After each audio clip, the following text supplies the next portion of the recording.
welcome to my January best and worst. Do apologise, I didn't end up doing a December's, and this is obviously coming halfway through Feb, so I've been a little bit behind on the times, but that's alright. I don't actually have any worsts for this month. I've had a pretty good run, so I'm only going to be talking about the products I've really enjoyed. I'm going to change it up a little bit. Instead of going through my favourite for each different part of my face, I'm only going to be focusing on the products that I'm really enjoying. So I'm not going to select a product for each component just to fill the space. So we'll get on with it. Oh, before I start, you gotta have a look at these kitties.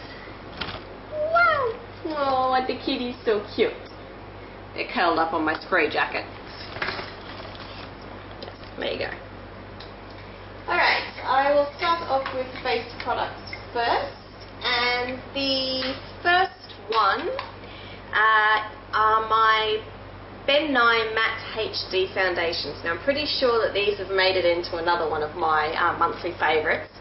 I just absolutely love them. They are heavy. I mean, they are a cream foundation that's supposed to be used for stage makeup, but the coverage they give is brilliant. They last so long, and there's so many colours that I can just match it to whatever my skin tone's doing at a time. And they're so cheap. They're like $10 each. I will be actually having a review coming up, probably within the next week and a half, 2 weeks maybe, on these. And just to give a bit more information about them, but I have two colours at the moment which I mixed together for my face, and that is Olive Beige 1 and Shinsai Fair 2. So, these are brilliant. Highly recommend them. And the other face product, which I actually rediscovered, I'd sort of been off this for a long time, but I started using it again, and it's my BYS Blush Bronze in Bronze Mosaic. And I'll try and... Sorry about the window behind you. So it's just this lovely, it's highly shimmery, probably the only thing I don't like about it, but that's alright. But it's this lovely mix of colours. I can't use it all over my face because it is high shimmer, but just over my cheeks and a little bit on my nose is just fabulous. I just love this colour. You mix it all together.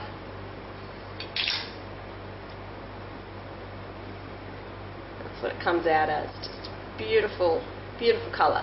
I have actually, I must admit, used this as an eyeshadow on more than one occasion because I love the colour it gives. Sort of a almost a mauvey, purpley mauve colour with pink, but yes, so love it. So that's the BYS Blush and Bronzer. I'm not actually sure you can get these anymore. Like I said, this was quite old. If you can't get the BYS version of this anymore, they do have another one which they have out at the moment, but I can't remember what it's called. But I saw it in Cosmetics Plus the other day. So those are the two face products that I've been loving. Next on to eye products, and I have 1, 2, 3, 4, 5 of them. So 5 eye products. The first is my Urban Decay Eyeshadow Primer Potion, and I only own samples of them because of all the palettes that I've collected, but they're all starting to run out, so I'm actually going to have to buy a full size sometime soon, which is going to hurt the bank balance, but it's definitely worth it because this thing is awesome. I love it, and I reckon it's probably my favourite now. I think this has overtaken my Australis eyeshadow primer, which has been my favourite for donkey's years, so it's proved its worth. I was dubious.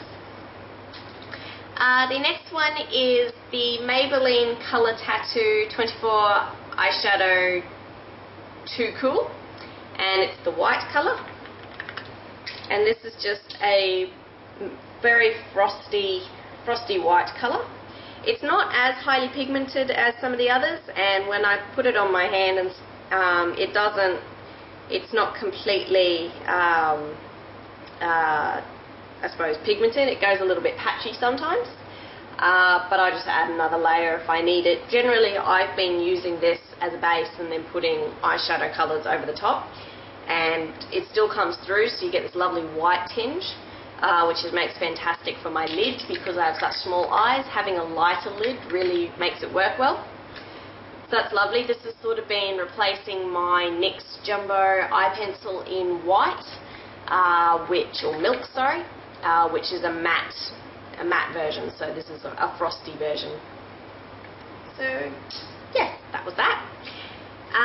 And then as far as liquid eyeliners go, I have been using pretty well every day lately the Urban Decay 24/7 waterproof liquid eyeliner in Perversion, which, as I'm sure many of you are aware of, these things, once they go on, they don't move all day, which is fantastic. But the reason why I like it is of the tip. It is so fine and thin that I can get the tightest line. So that was barely touching it, and it's very, very thick and just, very, very pigmented and just doesn't move. So I have been super impressed with this particular liquid eyeliner. I'd always been dubious because I've always used my Maybelline line stiletto, which I still love, and I thought nothing can beat that. But the brush on this is so fine that I am, let's just say I'm highly impressed, eh? Sorry about my hair, by the way. It's a Saturday afternoon and I couldn't be bothered doing it up properly. And finally, I have two eyeshadow palettes that I've been loving, and I will actually put the links below, or maybe up here, to the two reviews for them. But they are the Skylark Palette and the Lorac Pro Palette, and both of these I have been basically reaching for every day and just mixing and matching between the two. So for the Skylark Palette, probably my favourite colours have been Pinecone and Blitzen. So Pinecone's here and Blitzen here. And I love using Blitzen on the lid and Pinecone in the crease. I also use Pinecone a lot underneath the eyes because for work I don't want to have it too heavy under the eyes, but I like having a little something there, and it just adds a nice little bit of colour there. And then for the Lorac Pro Palette, well, pretty well every single colour. You can probably see there that if you look at all the different shimmer colours, how much I've taken out already, and I've only had this palette for a couple of months, so I'm certainly going through it at a rapid old rate, so I'm sure I'll have to buy another one when I start running out. But probably my colours that I use the most would be Espresso, Pewter and Champagne. So Espresso has got to be one of the most pigmented, rich dark browns I've ever come across. It is unbelievable. I have to be so careful with it because they go on so dark. Pewter is, funny enough, a pewter colour. They weren't overly original with their naming conventions, but I love using this colour here over my lid. It's just beautiful. And then Champagne, again, I love using on my lid just as a lighter colour for work. It makes lovely neutral daytime looks.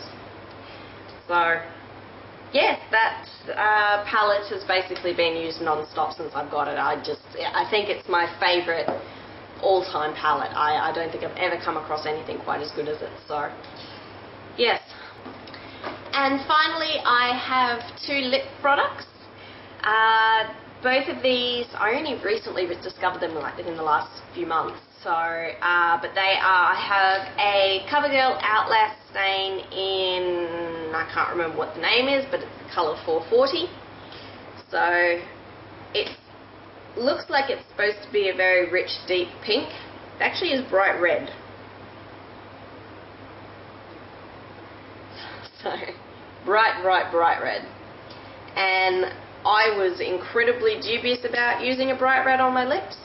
Honestly, it's amazing. It matches my skin tone so well that I don't feel nervous about wearing it. And because it is a stain, I don't have to worry about it bleeding everywhere or coming off. So it is just amazing. So because of this colour, I then went and bought a bunch of the other Outlast lip stains. So love that. And then the other one is a lipstick, which I have been, it's my go-to daytime lipstick for work, basically. And it is the L'Oreal Infallible Le Rouge lipstick in Opulent Organza. So here. So you can zoom in on that one. And it is amazing. It lasts, it really is very good. It does last. But it's just this beautiful mid-tone nude colour with a little bit of a peachy pink undertone. And I featured this in a haul a while ago. But its pigmentation is lovely. It goes on so creamy. And then once it starts to dry, it doesn't feel like it's drying my lips out, but I don't feel like it's going to come off either. And it's just, it's my favourite lipstick, hands down. I am thinking about actually going and getting some more from this range of lipsticks because I've been so impressed with this one. Unfortunately, in Australia, L'Oreal lipsticks are really, really expensive, and I haven't been able to find a site that sells the entire range consistently online that'll ship to Australia. So if anybody has any ideas as to where I can get them from for relatively cheap, please comment below and let me know, because I am certainly keen to get some more in this particular range. Anyway, that pretty much does the favourites for January. If you have any questions at all, as always, leave a comment below. I definitely get to you. If you have any requests at all for videos, make sure you also let me know. Please subscribe. Otherwise, thank you very, very much for watching, and I'll catch you next time. See ya!